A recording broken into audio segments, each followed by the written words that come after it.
where Georgia just didn't shoot themselves directly in the foot. I could argue Georgia dominated that defensive line and even to a point that offensive line the entire game. And then lastly, the fourth downs. How many fourth downs was Georgia not going to get in that game? I mean, I understand you got to go for it. You're down. You have to score points. So, my God, Stockton could not make a throw for his life on those fourth downs. And I was listening to that SEC Network. I think it was Tim Tebow or one of those guys on that network go, Gunnar Stockton balled out. Did he? Like, he didn't make any throw on fourth down. The only throw he made all game was that deep throw down the field that they had to settle for 3 on. I mean, it was just an absolute disaster class from Georgia. Turnovers, shooting themselves in the foot, poor special teams, and terrible fourth down execution. Bad coaching. He got outcoached. Yeah.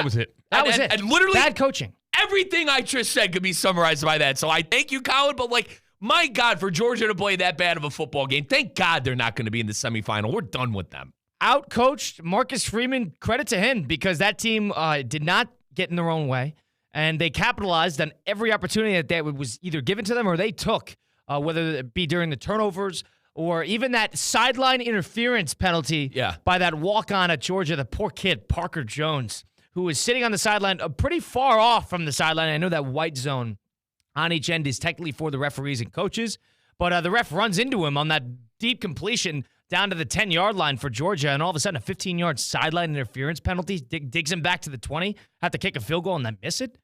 Big turning point in the game when it was at zeros early in the second quarter. That, for me, I've never seen a sideline interference penalty. I don't think I've ever called. And you're gonna bring it out. Hey, you're forgetting one on Thanksgiving night. Ravens, Steelers, Jacoby Jones on a return down the sideline. Which is one of the most egregious calls. Like, he was on the field. Yeah, Mike Tomlin. I was at that game in the end zone that Jacoby Jones was running towards. No one in the stadium realized what happened until they showed the replay on the scoreboard. Mike Tomlin an inch away from him. This was a little different because this was not impeding with the play on the field.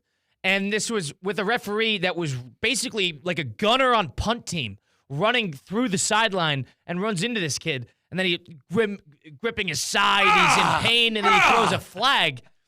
What are you doing? What are you doing? I've never seen that called. And it was a pretty bizarre move. I'm not saying it had anything to do with the finish of the game, but it was it cost him maybe a touchdown. That's a rough call, referee. And let's call that's the story of the game. Let's call it for what it is, too. Another terrible game. That was not a fun game to watch. That wasn't a fun game to watch. It was all right. That was a change of pace. First half was... Why? Because of the shooting because of Georgia beating themselves, really? With just the fact that it was Notre Dame, who always comes up small in these moments, coming up big against a behemoth that I is think Georgia. there's a good story to the game because Georgia sort of got dethroned in a way. But they were without their quarterback. I don't know if Carson Beck makes all that much of a difference in that game. Come on those fourth downs, guys, he does. I don't know about that. Come on, man. I don't know about that. He did against Alabama in Tuscaloosa. And I understand Alabama's not very good. How great was he in the first half against Texas before he blew his elbow up? How great was he then?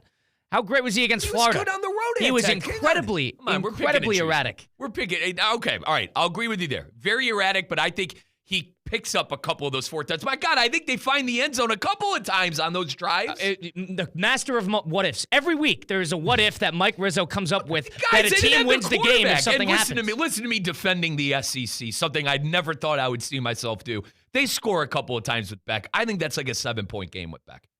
I don't want to give you guys a topic that you should provide, but I want to say this. 5, 6, 7, 8, all advance. Yeah. Is that proof that the playoff is working or that it's not? You're going to have to wait till the 5-5 for that answer, Christian Cat.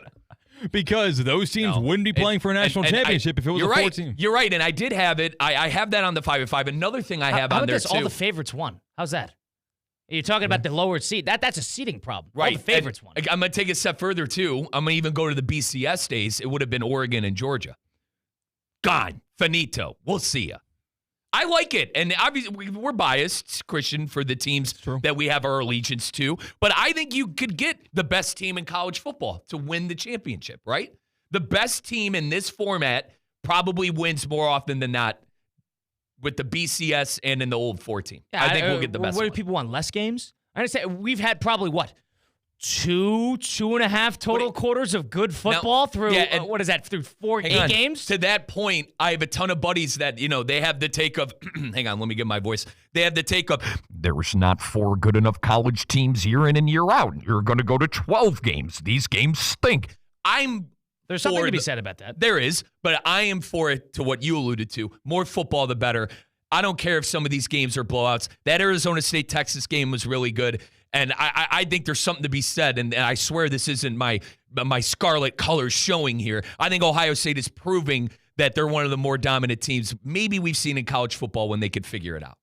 But I think that we saw with the Sugar Bowl, with Texas and Arizona State. Fiesta Bowl. Get your Tostitos, Christian. Yeah, or PlayStation like it used to be, or whatever it is now.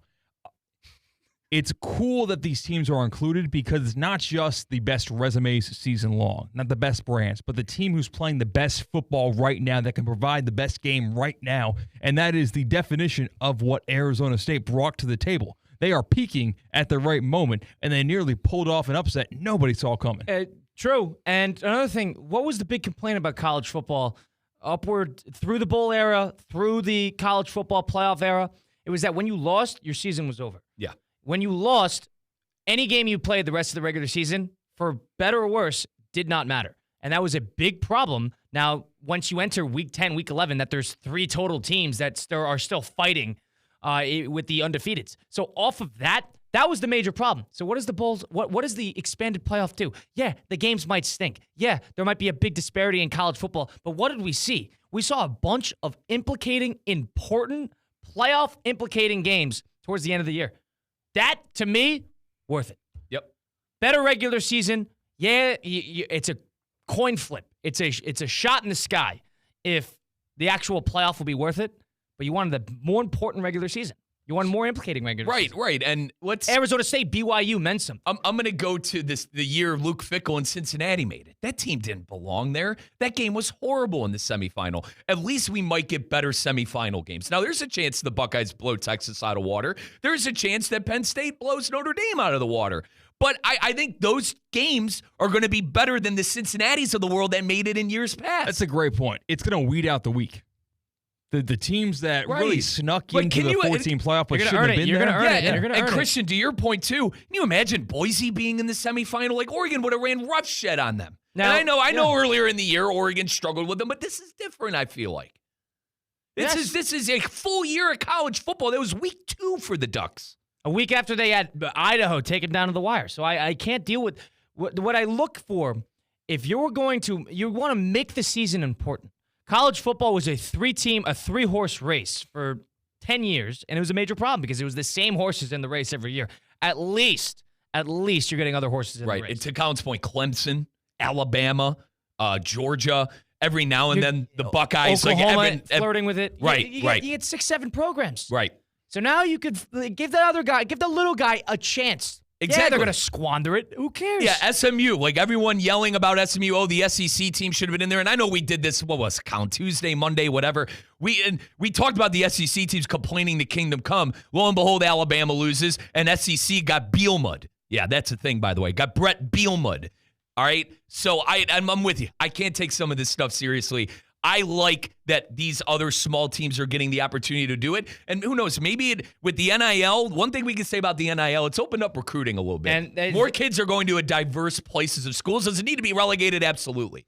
And there's something to be said about what you alluded to earlier in that every single team who got the bye lost. Whether you want to chalk that up to teams getting hot and they're able to go in with some forward momentum, there's probably something to be said about that. There's something to be said about the seeding problem, how probably the wrong teams were the ones with the bye. What I think this will do, if there is a conversation to be sparked, is inevitably when they expand it. I think they will expand it so maybe either less buys or none at all. So make it a straight-up bracket. Colin, 16. Let me ask both of you this. Instead of 14 with 2, make it 16 total and have them play fully out. I was going to say, how many are we going? 16? Are we going 20? Well, it's going to expand eventually. I'd be surprised if it went further than 20 because it's hard to get somebody interested in the 20th best team in the country. And you would have to take some games off of that regular season. We can't go into February. So if this bye is a problem in terms of establishing any sense of momentum coming off a home game, I understand that. There's probably something to be said about that. It's probably a part of the problem.